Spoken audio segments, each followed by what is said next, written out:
Hello, what's up, dear YouTube viewers? The 2026-2027 season has already started, with Atletico Madrid defeating Malaga. And maybe by the time you are watching this, even more matches have already happened. So in this video, I would like to talk about the top 5 teams that I will be following the most in the 2026 to 2027 season. Okay, we start with Tottenham. Now, Tottenham has seemed to be repeatedly falling into the same trap. Their manager achieves something for them, but they are always unhappy with that and want more. Ange Postecoglou won the Europa League for them, but they fired him because he couldn't get a good spot in the English Premier League. Jose Mourinho got them to the cup final, but they fired him because he didn't do so good in the English Premier League. And so on. Tottenham seemed to want to be competitive with clubs like Liverpool, Man City or Arsenal right away, while at the same time forgetting that not so long ago they were not even close to that. So they seem to want to make a rapid jump in not so much time. But now hopefully something will change. Because they have appointed manager Roberto Di Zerbi, who has some experience in the English Premier League. And they got players that he specifically wants. They got Sandro Tonali, who he personally knows. They got the experienced Andrew Robertson. They got Paul Van Hecke, Marco Sinesi, and Mateus Fernandes. And the most important part is that if last time they were forced to get second options because their first targets such as Eze or Nkapie went to other clubs, now they actually got who they want. And players who before had to choose between, and players who had a choice between Tottenham and another club, all of them chose Tottenham. So that's definitely something that Tottenham fans should be optimistic about. And that Zerbi in this system isn't just a coach. He is actually a manager because he himself has actively participated in the club situation. For example, both Pedro Porra and Mickey van de Ven wanted to go, but they stayed because of that Zerbi. Also, De Zerbi personally convinced Sandro Tonali to sign for Tottenham.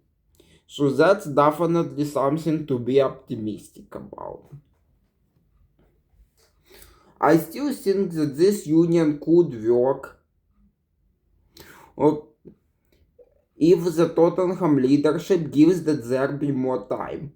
I would not expect instant good results from Tottenham, but I also think that they will definitely do better than they did last time. I think they will be somewhere in the 6th or 7th place. And maybe in addition to that, they will even win some kind of cup inside of England. I don't think that the Derby will instantly win the Premier League with Tottenham, but I think the situation will finally be better than it was before this season. And I'm really interested to see what will happen. Because I feel like we will see many goals in Tottenham's games, both ways. To the Tottenham gate and against. Both ways. Against Tottenham and Tottenham themselves scoring goals. Okay, now we move on from one London club to another. Chelsea. Now, Chelsea seemed to make a reliable progress. Finally, they appointed Xabi Alonso as not just a coach but a manager. And again, for those of you who don't know the difference, a coach is just someone who coaches the players he has. A manager is someone who actually actively participates in the transfer process and who decides what players to get. Both Jurgen Klopp and Josep Guardiola, the most successful managers in the Premier League over the last years, were managers. And so is Arteta, who won the English Premier League. So now Chelsea finally realized that in order to be successful, you have to appoint managers and not coaches, and appointed Xabi Alonso as a manager. And finally, they got some more experienced players. They got Jordan Henderson and Donny Wilbeck, in addition to more younger players. And they also got some other players, such as Morgan Rogers. So now Morgan Rogers will reunite with his childhood best friend Cole Palmer. And they also got Maxence Lacroix from Crystal Palace, who has demonstrated his level at Wolfsburg, Crystal Palace, and the France national football team after Saliba got injured. So yeah, I'm really curious to see what Chelsea can show. The only thing that I don't like is that in the place of Cucurella, they got Pep Chivaria. And he's not the worst player who they could have gotten, but I still think he is nowhere near the level of Cucurella. I think if they got an Alvaro Carreras, it would look much better. Again, no offense against Chivaria.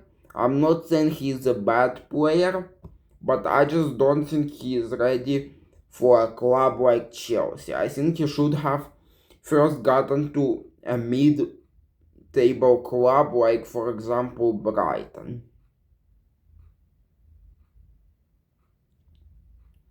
But other than that, I would say Chelsea transfer campaign is decently good. I don't know if Alonso will work for that one, because if you remember, Tuchel too was promised the role of manager and he didn't hold on for too long.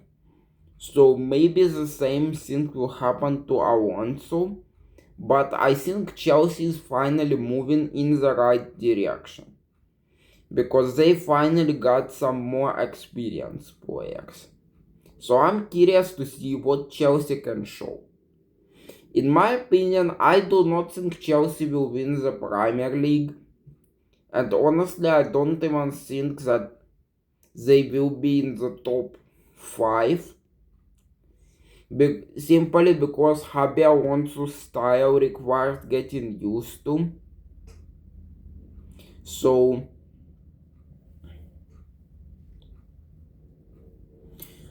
I don't know if Chelsea will be in the top 5 instantly, but I think that if Chelsea's management gives Xabi Alonso time, I absolutely think that in 2 or 3 seasons he could maybe even win the Premier League with them. Yeah, that's how optimistic I am. But again, the key factor is time. Okay, now one last London club in that video I promised, and it's Fulham. You see, Fulham appointed Alvaro Arbeloa.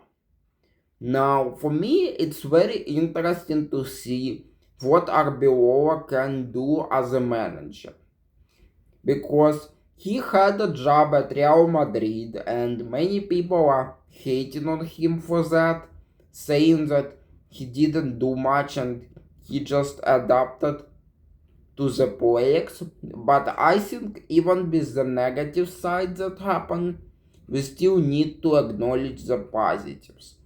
For example, he beat Manchester City, regardless of the fact that they were considered the favorites. And he actually was decently close to beating Byron, had it not been for the Kamavinga mistake. So I'm really curious to see what he can show as a manager of a club without the pressure to adapt under the needs of the key players. Now, Fulham is not in the ideal situation right now.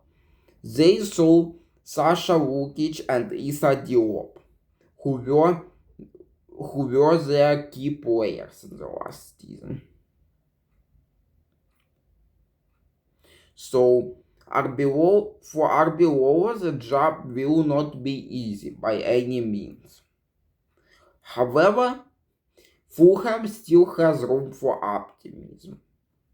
They still have some good players like Oscar Bob, and in addition to that, they also got Gonzalo Garcia, who showed some statistics at Real Madrid.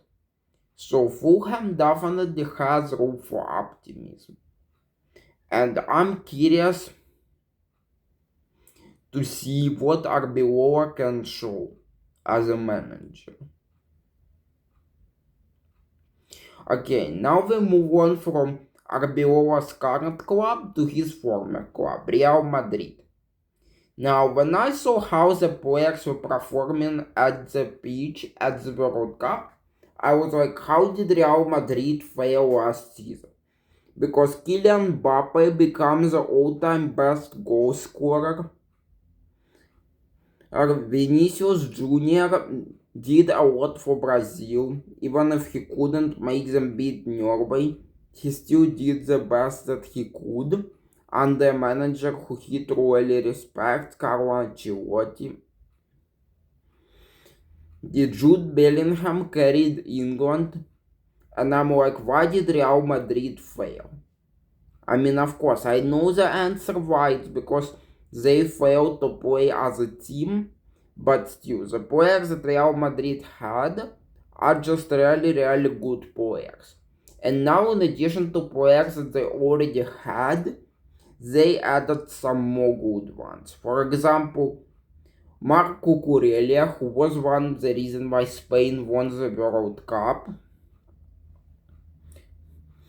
Bernardo Silva, who was one of the best midfielders out there.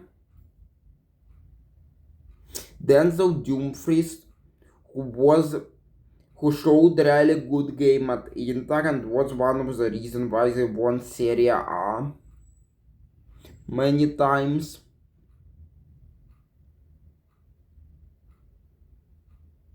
Ibrahima Kanate, who even though he failed last season, he had a good prior season. And maybe it isn't even the end. And of course they got Yan Diomande, who was one of the best players at RB Leipzig. And maybe it isn't even the end. Right now they're talking about another midfielder. Even though the deal with Rodri failed, they are actively considering alternatives right now, such as Martin Subimendi, Enzo Fernandez, or Angelo Stiller. And also there have been rumors of them signing another defender, maybe Renato Veiga. So this isn't even the end. Maybe. And Jose Mourinho is a coach who is known to win trophies. In the past, he won a trophy with all of his clubs, with the exception of Tottenham. So I think Jose Mourinho could definitely win a trophy with Real Madrid, given the players that he has. The question is just which one. I don't think it will be La Liga because Barcelona is really strong right now, and they have gotten even more stronger by signing Rodri. But I do think they could win maybe a Copa del Rey.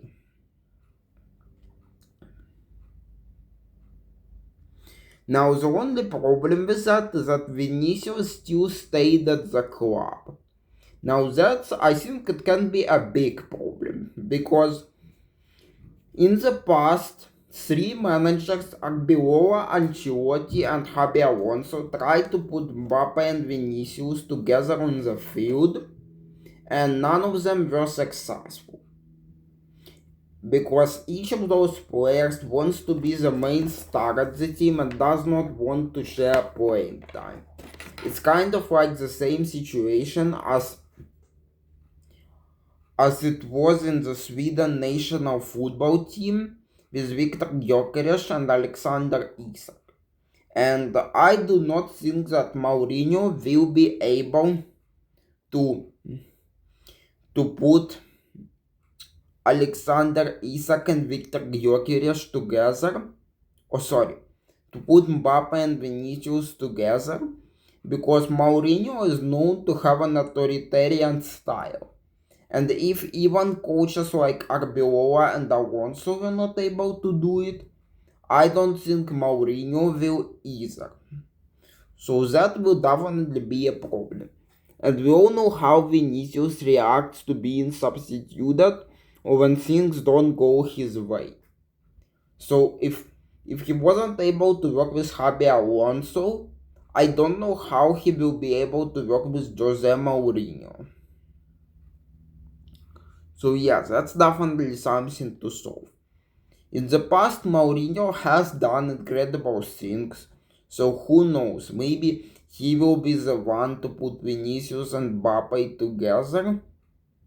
But as of right now, at least, I just don't see how it's gonna work, and I'm curious to see. Okay, now the last club on this list that I wanna talk about is Fiorentina. Fiorentina just had an incredible transfer window. They signed players who other clubs don't need, top clubs, and got them to join their club. So basically what they did is they saw what players do top clubs not need right now and are willing to sell, and got them to join their club. For example, Rade Dragushin from Tottenham, Franca Mastantuono from Real Madrid, and João Mario from Juventus. In addition to that, they have also signed a couple of other players, such as Artur Atta from Udinese and another player from Bologna. And also one of the best players on the Ivorian national team, Chris Unau Uai. So I'm really curious what this team can do. They have a huge potential. Okay, there guys, those are the clubs that I will be following the most next season. If you like this video, give it a thumb up. If you dislike it, give it a thumb down. Subscribe to my channel, leave comments, stay updated for more content. Bye guys.